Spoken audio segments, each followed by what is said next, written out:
Hey, what is up? Welcome to another episode of the Hank Fishing Show. I'm your host, Henry. Today I'll be showing you my ice fishing setup for bass or heavy bluegill or heavy perch like was shown in the last video.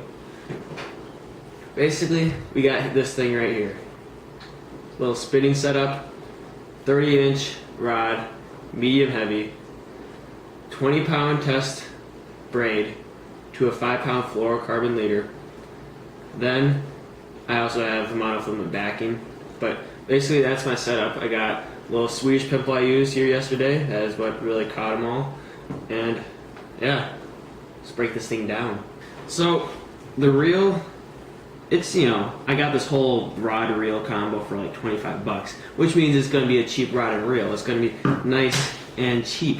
You ain't going to get the best reel out there. So it's not a huge deal because I'm not pulling fish out of like 30 foot of water anyways. It's mainly 15 or something like that, And so that's where I'm pulling them out of, and I don't really need that good of a reel.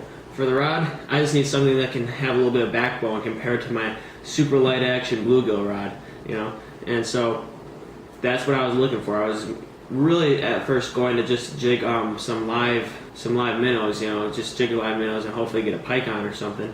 But this ended up being more for use of big bluegill, big bass.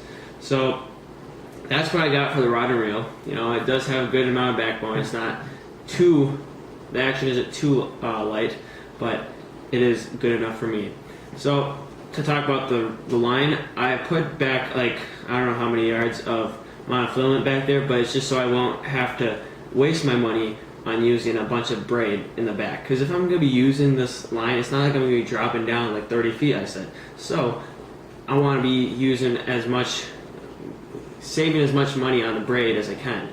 Because braid is, if you haven't noticed, expensive, and I'm not going to try and waste my money on this braid.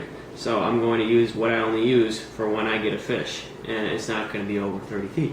So then it's white, as you can tell, so the fish probably will see it. So I attached a 5-pound fluorocarbon leader onto this, so that is basically invisible.